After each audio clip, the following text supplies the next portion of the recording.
Hello and welcome to Trading Growth and Value Stocks. My name is James Boyd. Today's date, November 12th. My gosh, we are clicking closer and closer to Thanksgiving and Christmas. Ben Watson has probably already bought his turkey. So just real quick, speaking of Ben, we got Ben in the chat and we'd like to welcome him. And also remember that we got Greg, we got Ecoscaper, Hope Thomas, Dom, Papa, Bill Regal, Spanish Johnny, Lena, and many others. Welcome to all. Now, we're going to kind of talk about three main areas here today. Number one, we're going to talk about financials. Number two, we're going to talk about some industrials. And the third area that we're really going to talk about here today is precious metals. Now, those are the three spots that we'll actually talk about. Not to say that other areas don't count, but those are going to be some of the areas that we focus on, okay? Now, remember, you can follow Ben or myself on X. There's my handle there at the bottom left. We do post educational content there and announcements. Quick reminder that as we get going, remember, I actually got something. That's weird. Let me actually just go back. I have to go back to the actual, there you go. So, quick reminder that with what we discussed here today, it's done for informational purposes only. Let's see if I can't get that to go forward. Yeah, that's weird. It doesn't want to go forward. Okay, we'll go old school.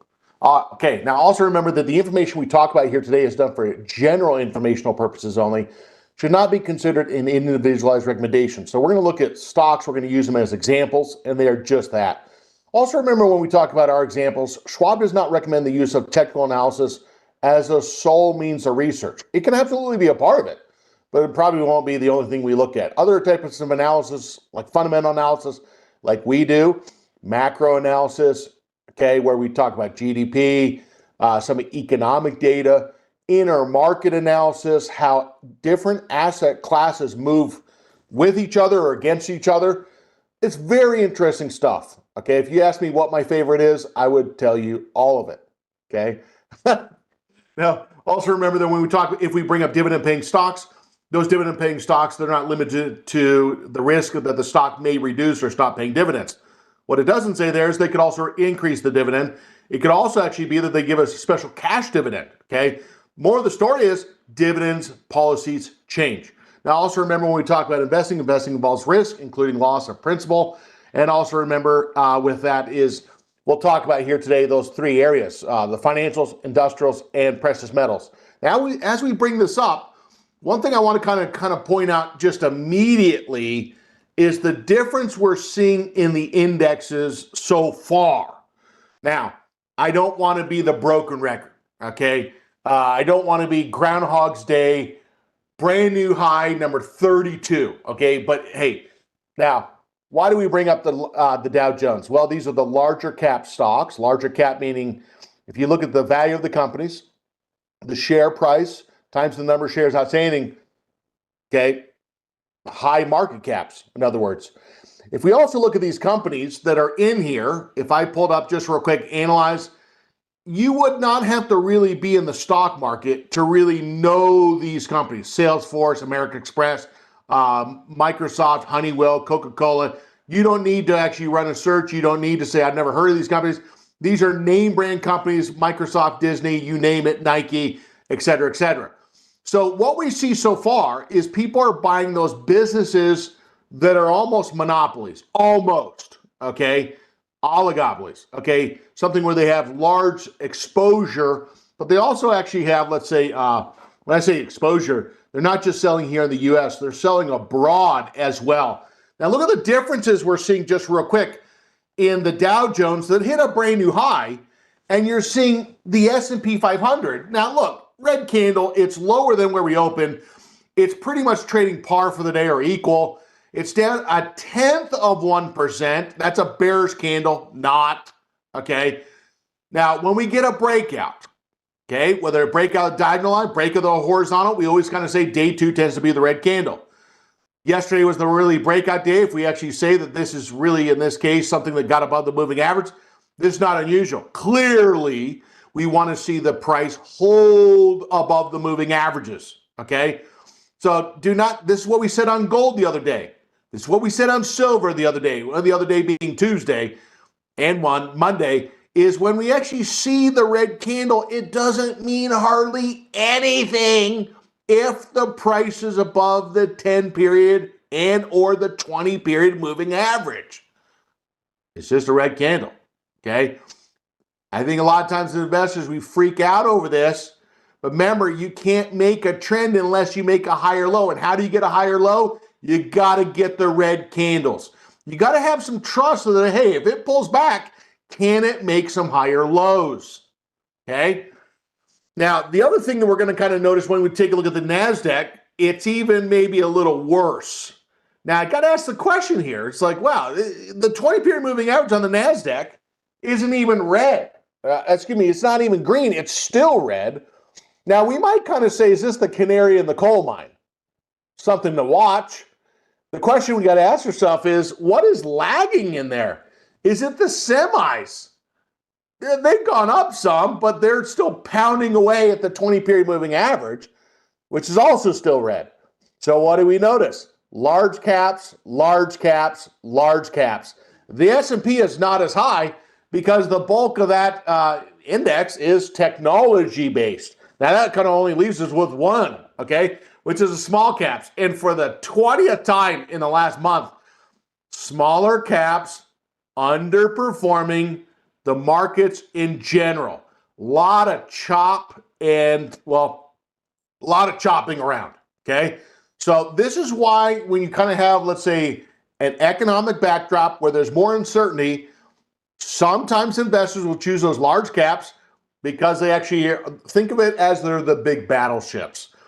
If you think, let's say they're small caps, I think canoes, kayaks, and rowboats.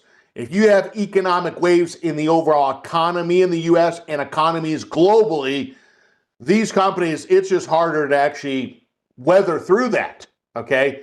And the other thing between a canoe, kayak, and a rowboat, you don't really have the walls of the ship as high to protect yourself against the waves of the economy where there's ups and downs. Now, real quick, when we also take a look at this, when we take a quick peek at gold, when you this will be something we talk about here today. If we're talking about the price of gold, remember, there was no red candle. What does that tell us? What does that tell us? I mean, since we actually closed above the 43, we haven't had a red candle. Why not? What does it tell us? It tells us one thing for sure. If there were sellers, the sellers could not push it down enough before the buyers came back in to buy it again. Okay? So, and number two, there might have hardly been any sellers. Why? Because they're thinking that the price could go higher. Now, let's think to ourselves for just a sec. Think. Wait, if the gold prices are going up, which company's revenue, income statements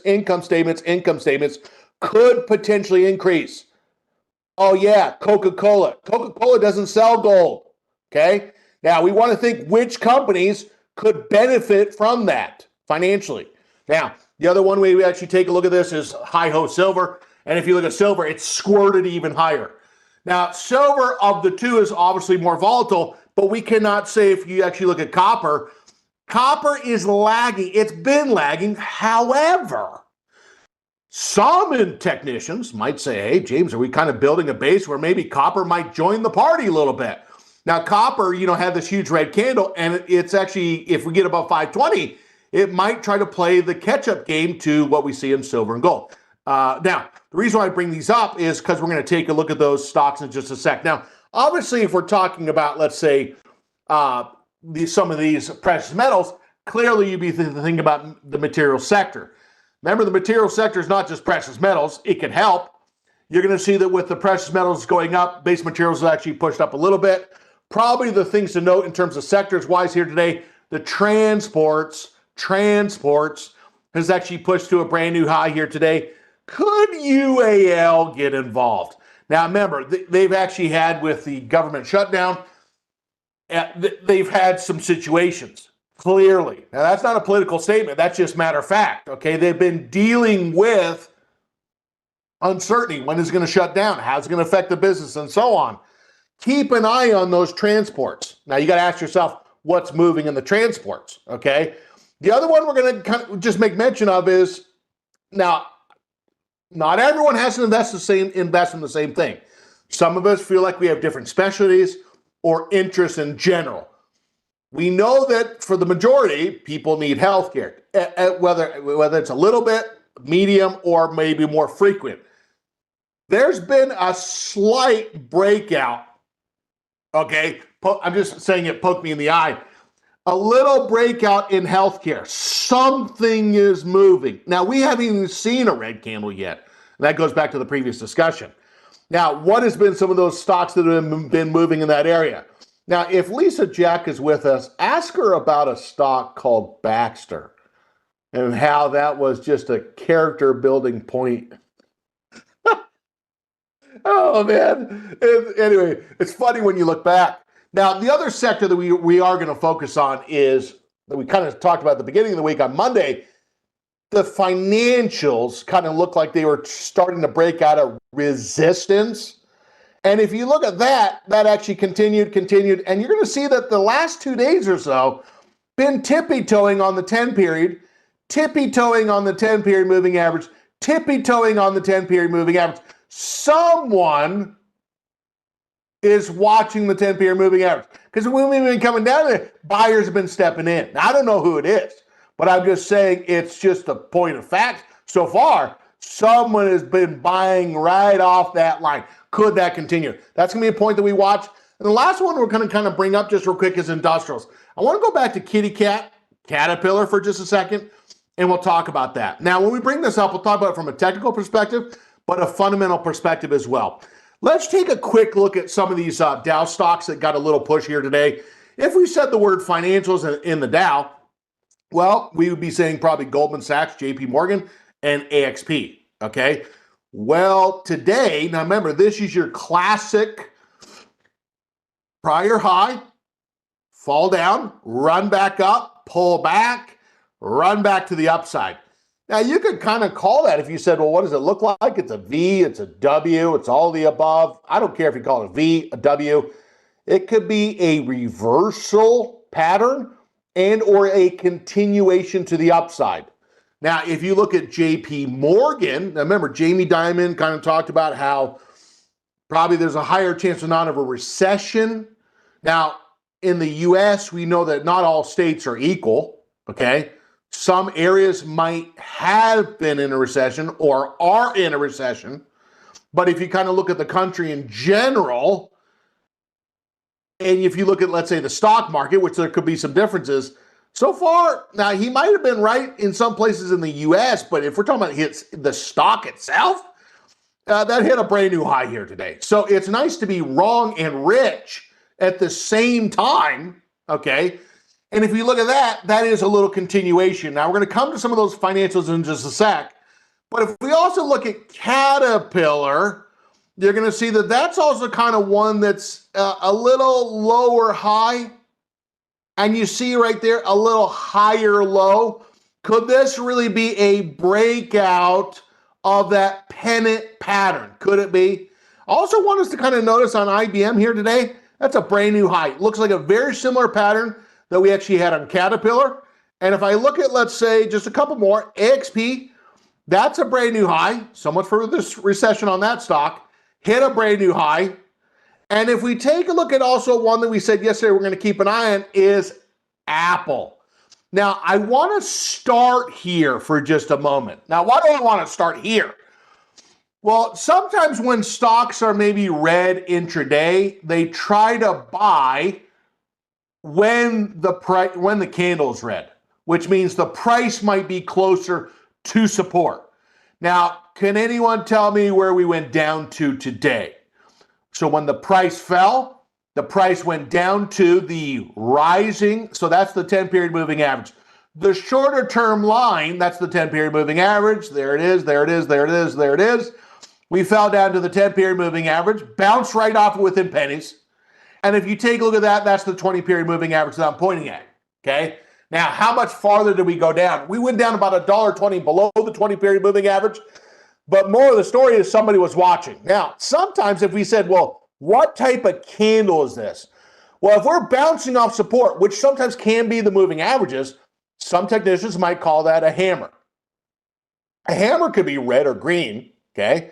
Especially if we're talking about intraday, it could be red. If we're talking about getting something where it's closing higher than where we open, which it could at the end of the day, we'll have to see. It could be something like, hey, it's a hammer. It's a green candle where it's bouncing off support. Now, remember, investors they're not only investing for what the stock has done historically, but they're also saying, what do we think the stock or the company could do in the future in terms of the technicals and the fundamentals? So the history does have some part of it because that's made a trend technically and fundamentally. And it's also giving them a point of reference of their balance sheet, okay? Where they stand now. The question is, part of that is, where do investors think they can go from here? Now, what I'm going to do before the price goes up anymore is we're going to right-click on it, buy custom. Now, we don't know if it's going to go up anymore, but let's say we thought that. That's not saying it's going to, but let's say that's the investor's viewpoint. We're going to come in here, and what I'm going to do in the paper money account right there, okay? Now, I don't have any more money in the margin. I'm going to go over here to the IRA, and I'm going to look to, for example, AAPL. We're going to right-click on that current stock price, right-click on the chart itself, buy custom, and I'm going to go with OCO bracket. Now, let's say the investor said, look, I have $10,000 in which to invest, 10,000, okay? So 10,000, okay, let's say that's the position size, 10,000. If right above the dollar sign, if we click on that icon, it's going to be about 36 shares, okay? So if I now go back and say, look, that was the budget, that's going to be about 36 shares plus 36. Now, when we take a look at this, do we have a recent area of support? Now, Lewis actually says, how do you create so many different accounts? Well, technically, I only have a margin account and I have an IRA. Those are the two accounts I have in the paper money account, okay? Now, if you have different accounts and they're logged into this, they're attached to the same username, you could have multiple accounts tied into that same username. In other words, when you pull up Thinkorswim, you click on the icon on the desktop, you type in the username, and if those accounts are attached to the username, you could have multiple accounts attached. These right here, what you need to reference is these are not different accounts. These are really categorization of different types of strategies. Think of them as folders. So when we look at the monitor page, we know which positions are stocks. They're categorized underneath the account of the margin account, okay? Now, what I'm going to do is I'm going to take this most recent support area, 268 and change, and what I'm going to do is I'm going to set that stop less 2%. It's going to give us 262.64. Now, here's the thing. If we knew the future, we probably wouldn't set a stop, because if we knew the future, we knew the stock was going to go up, well, we wouldn't need a stop. But we don't know the future. At least I don't. 262.64. The other thing is, if we knew the future, we wouldn't position size. Okay, we probably have a bigger position, but we don't know the future, so we position size. And so now what I'm going to do is going to go data GTC, and when we take a quick peek at this, I'm going to go back and say, where might this try to go to? Now, is there any way in which we could identify where it might try to go to? Now, there's been kind of a run up in the price from about this level. Let's go off the percent. Let's go back to just price itself. Kind of looked like it went from 246 to about 277. And what I'm going to do is I'm going to kind of use the Fibonacci, where we kind of go from where did this run up to, and maybe now if we want a shorter flag measurement, we could actually draw to there. If we did that, just to give you a point of reference, that 161 extension is 288. If we said, hey, I'm going to kind of take a little bit farther, and if we said, well, where's that extension, which is going to give us a higher price projection, it's 295. Now, again, if the stock is at 294 and we're targeting 295, it's like saying we think the stock could really go up 10%. Oh my gosh, that's huge. Well, not really. I mean, if we're talking about the stock makes a move, we're thinking pretty standard would be 6, 8, 10% if it did go up. It sounds like a lot, but when you look at percentage-wise, I mean, it's not unbelievable. If you told someone, man, this stock went up 8%, I don't think they would pass out. Okay. Now, we're going to put the target at really 295. Okay. Right at 295. So trade number one, we're going to actually put a target is on Apple. We're going to buy the shares on a red candle. Now, this red candle so far is being a hammer, hammering off the moving average, putting a target at 295 and the 262.64. Now, the one thing that Apple has maybe lacked so far, they have not really got into the AI. They actually might be the company that if you're talking about people that use devices that could use the AI in their hands, now I'm not talking about some of the stuff they've actually had already. I'm talking about new stuff. Like you said, how much time do people spend on their phones or their iPads or the watches compared to an iPad or a computer? If they can figure out a way to get the AI to be used on those devices, I mean, time-wise, if you looked at most people, how much time they spend on those devices, maybe they might be in the position to benefit because they haven't really been in it yet. They've talked about how they've kind of been in it, but I don't think there's really been anything kind of amazing that's come out yet. Now, investors could be forecasting that they might be coming to that point, building that architecture. We'll have to wait and see. Now, if we're talking to Ben Watson, maybe there's Google Pixel and things like that. Some investors think Google Pixel, Samsung phones are superior. Others say it's Apple.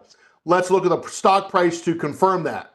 Now, if we take a look at this, remember that with the stop order, there's no guarantee that the execution price will be equal to or near the activation price. We're going to send the order. Now, I'm going to just say something just really quick before we talk about precious metals and financials. When you look at companies, remember, why is someone buying a company in general? Well, some people kind of want to see consistency of those revenues over time. So they are buying a history. The problem with history, it doesn't mean the future, okay? So when we actually look at these numbers, top line would be the revenue, sales. When you look at the bottom of the income statement, earnings, and this is expressed in earnings per share, you're really looking to see, is there a continuation, a nice kind of trend? It doesn't necessarily have to be a 45-degree angle, but clearly you want to see the line, okay, over time increase. The line in this case would be the number over time. Now you got to think about something. The number should be increasing, well, because the sales price of those items are increasing over time, right? If we went in and said, well, how much is the phone today? It's probably more expensive there than where it was in 2020, okay? So the sales should typically be going up over time because the prices they're selling is higher. So don't be like, oh, the sales is higher. The revenue is higher. It should be higher. And it should be matching what the general growth of the economy is at the minimum, okay? If we're really talking about sales growing at a respectable rate, 5 to 8%, probably double what the economy is growing. Now, if we're talking about earnings per share, many investors would like to see 5 to 8% at a minimum, probably 10%, 8 to 10%, medium, 10% year over year. That would be something that's really growing quite more faster. Now, let's actually go back to just real quick. I'm going to kind of touch upon Caterpillar for just a sec. Now, if you've ever watched, there's a show, I won't tell you the name of the show. It's on Friday at 7 o'clock my time, 9 o'clock Eastern, but I won't tell you the name of the show. And they're trying to get gold. And if you've ever watched, let's say, a quarry before, or whether they're actually building materials or compounds, you notice that they don't just have small equipment in there. It's usually equipment like Caterpillars, Komatsus, Volvos, things of that nature. Big, heavy equipment. Now, the biggest thing is if you take a look at, let's say, Caterpillar, and we kind of reflect back on gold, look at the price of gold, and then look at, let's say, Caterpillar. Can there be a linkage between, as certain prices actually go up, certain commodities, could there be a demand for their products? Now, I am not saying that is the only thing, but that could be a catalyst, okay? Now, if you're getting the economy domestically and let's say internationally to somewhat try to grow through stimulus, okay, could that also be something where they need equipment? Now, if you said, well, I don't really know what they do, you could go back to analyze for just a second.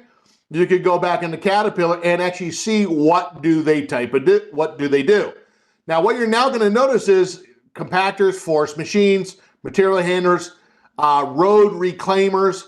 Now, if your roads are perfect like Utah's are not, you might be thinking, well, every one of these times you see a road project, a lot of that equipment, excavators, backhoes, skid steer loaders, related parts and tools, and so on and so on. And what you're going to notice is they do almost everything, okay?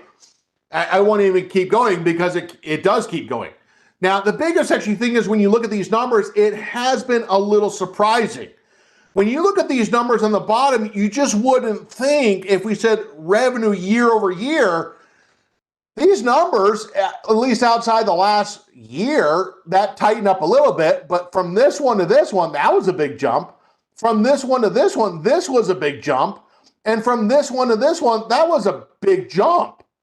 So all we're really doing is we're taking the current year, 92, 93, over the previous year, less 1%, at less 1, and it's going to give us a year-over-year percent. Now, if we did that and said, geez, what was that really jump?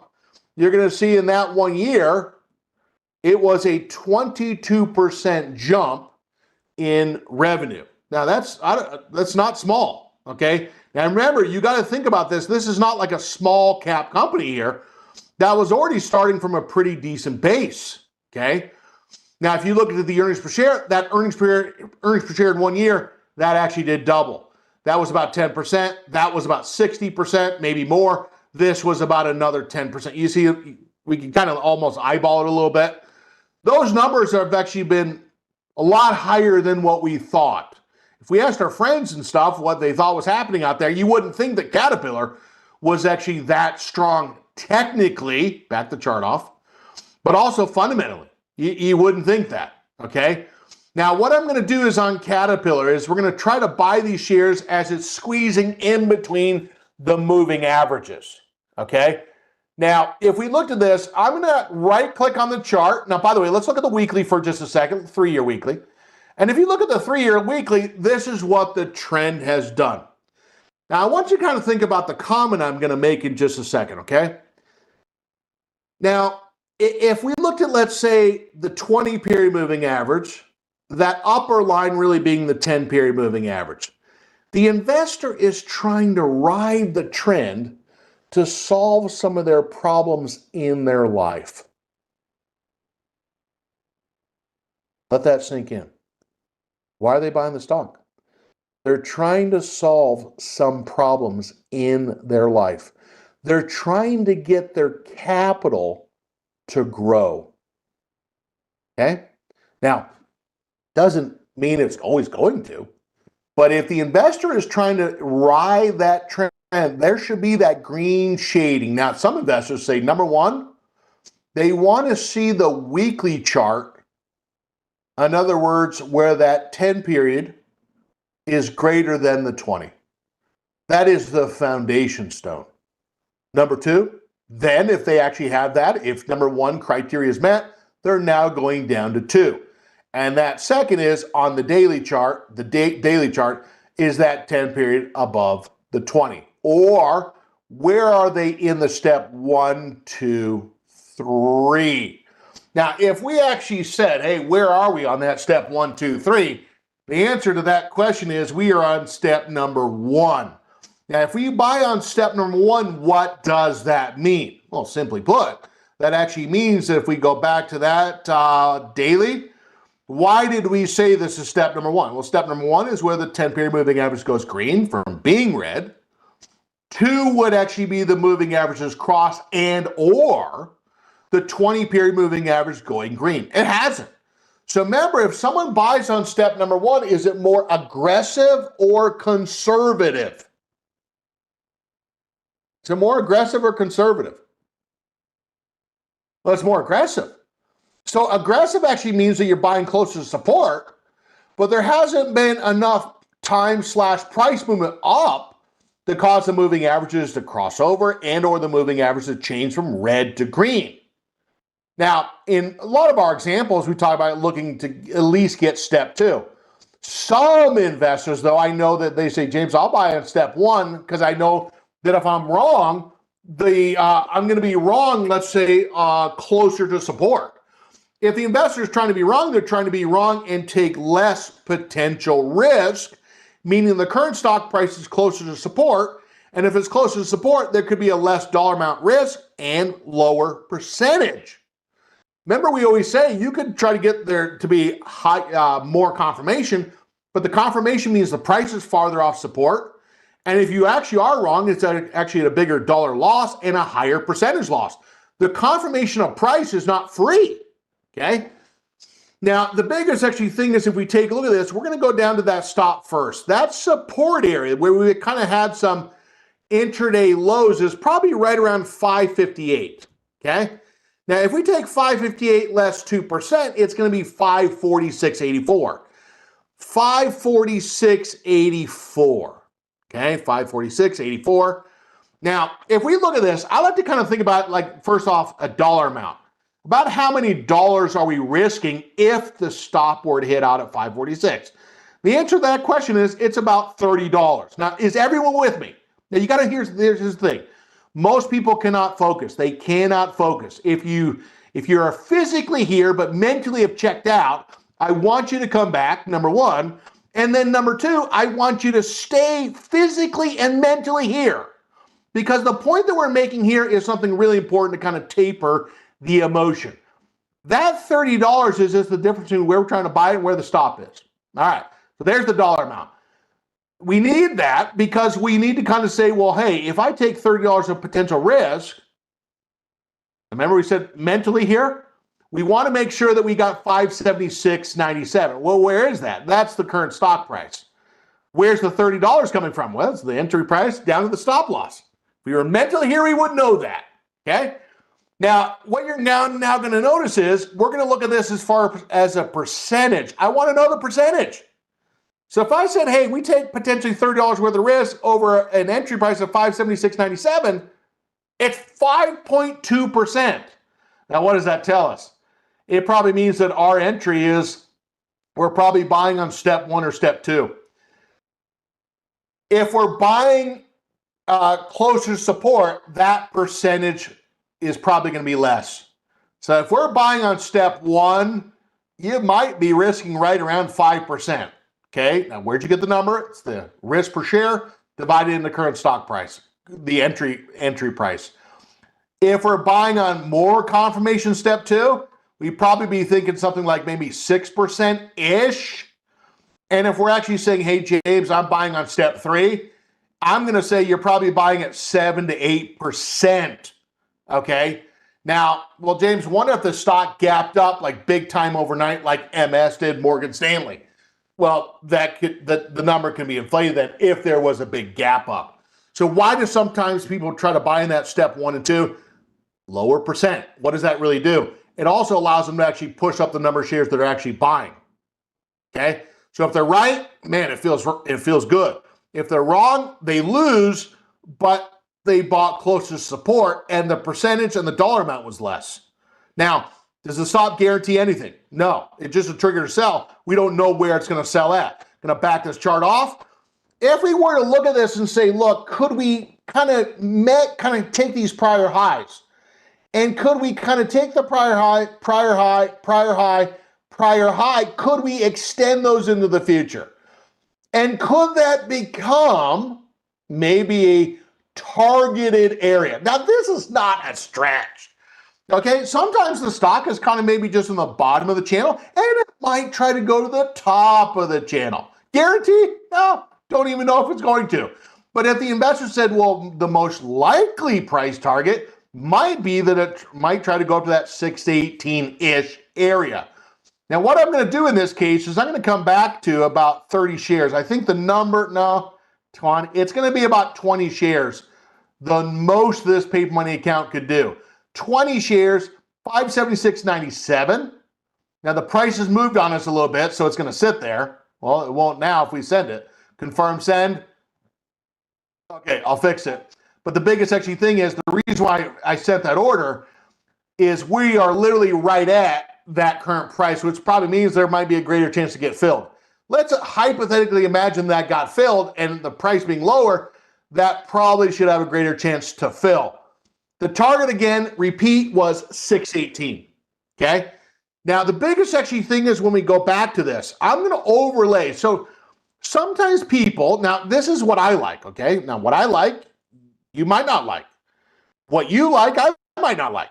That's fine. Now, what I like is I like to kind of look for things that have relationships. There's two ways we could see that. Number one, we could actually say, let's go to studies real quick. Let's add studies. Let's go down to compare with. And so first off, what I'm going to do is I'm just going to type in, let's say /GC for just a moment. Now, the blue line is really the price of gold. The blue line right here, when it's actually been going up. Now, when the blue line went flat, you kind of notice Caterpillar went up a little bit. But there was points where when the price of gold went flat, kind of so did Caterpillar for a certain length of time. Now, you got to remember, this is like quantitative methods. We talk about, for example, explaining returns. When you talk about explaining returns, there's not just one variable that explains 100% of the return, but there might be some variables that represent or depict a large majority of how that stock is moving from something. Now, if you notice when gold actually started to go up, you're going to see that in this case, you saw Caterpillar actually go up. Now, remember, gold is not the only variable that caused it to go up, but it looks like there's been a pretty strong correlation. If we went down and said, let's say relative, let's actually type in correlation. Another way we could actually see it is I can, instead of looking at the SPX, we're just going to type in the gear. This is another way we could see it. Type in GC, pull this up, and this is going to show the correlation over the last 10 days trailing over time. Now, remember, we could also get this on like a Market Watch page. This is what it seems like. If we have a correlation of 1, it means that gold and actually Caterpillar are moving almost in tandem, okay? Parallel to each other. If we see that, for example, there is 0, there's not been any correlation at that moment in time. If it's -1, think of like oil and water, okay? But there has been some points where gold and Caterpillar have been very highly correlated. Now, if you want to get advanced, I like to kind of have some grids built on the Market Watch where I can look for different symbols attracted to the different instruments, and I look and kind of see where those correlations are. But that's not the point of this class. But that's kind of just something I want to kind of point out here. Now, let's go back to, let's take the last 7 minutes or so and kind of talk about some of these precious metals. So when we actually talk about financials, one thing I kind of want to make mention is one of the stocks that's also getting a little push here today is MS. Now, I don't think we have to go deeply into this, but I mean, we talked about breakouts quite a bit, right? We get it, okay? If we're talking about something that's showing more confirmation, well, more confirmation would be 1, okay? 11.10, there's 1. On 11.11, there's the second moving average going green, there's 2. And you're going to see there's the cross. Now, the other day I was in a restaurant, the person spoke Spanish to me, and I answered back to them, and they said, "Oh, Espanol."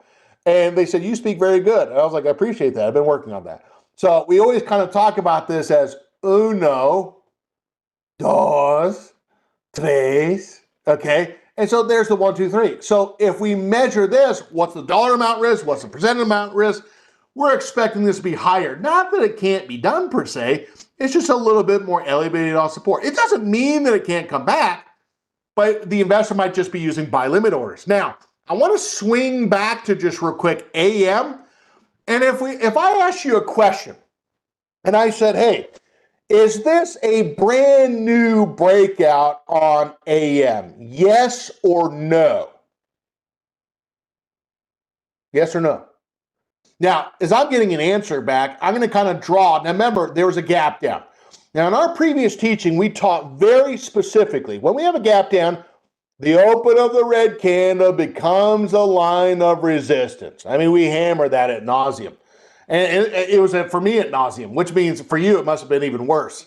Now, the biggest thing is we're going to draw the line at the open of the red candle. Now, from that time, we haven't even been able to fight our way out of the paper bag. It's just been staying below that 167 and change. Now, let's zoom in on the right-hand side. Now, the other day, on 11/10, on Monday, we tried to actually get above it. Close right at it. The very next day, red candle. Red candle, though, with the intraday low right at the rising 10-period moving average. Okay, now I don't know what color, what type of candle that is. Let's say the investor said it was a hanging man. If you think it's resistance, hammer if you think it's breaking out. Now remember, if we brought up AM and said, is there a correlation to, let's say, AM and let's say gold for just a second? Now, you might be saying, why you're trying to hammer this? Well, you got to remember something here is if we actually see that gold is actually going up on the bottom there, okay, let me actually go back to changing it to the percent. Yeah, I'm going to have to. So when you do that, it changes to a percent. If gold is actually going up, does the price go up itself? Now, why does that matter in the fundamental class? Well, it matters because if the price of what they're selling is going to go up, it should affect their what? Or it could affect their what? Sales. If it affects their sales, it could affect their what? Their earnings per share. If the sales are affected, the earnings per shares are affected, it might affect their what? Their dividend. Okay? So that's what we're kind of thinking. That's why we're watching the price of what they're selling. Now remember, they're not selling soap, okay? They're not selling floor mats of autos, okay? So you got to ask yourself, what are they selling? And you're tracking the price of what they're selling. And you're saying, is that sale price influencing the company's fundamentals? Now, if I actually go back and actually take this off now, I'm going to just take that off. There it is. Now, we're going to right-click on this chart, buy custom, and now we're going to go to with OCO bracket. Now, by the way, for those investors who do not understand what I said, I feel bad for them. Because that's why they lack the confidence to ride trends, because they don't really know how the stocks are going up. So when you look at their sales, what are their sales in? So if you went back to the Analyze tab for just a second and said, what do? Gold mining company. They explore, develop, produce precious metals. Like what?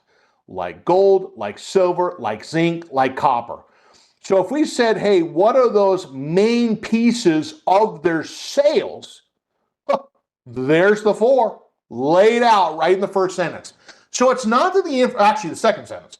So it's not, for example, that the information is not given. The investor is not reading what they actually do and connecting that if this company is going to be successful, at least a portion of it, it's going to be because of what happens with those prices.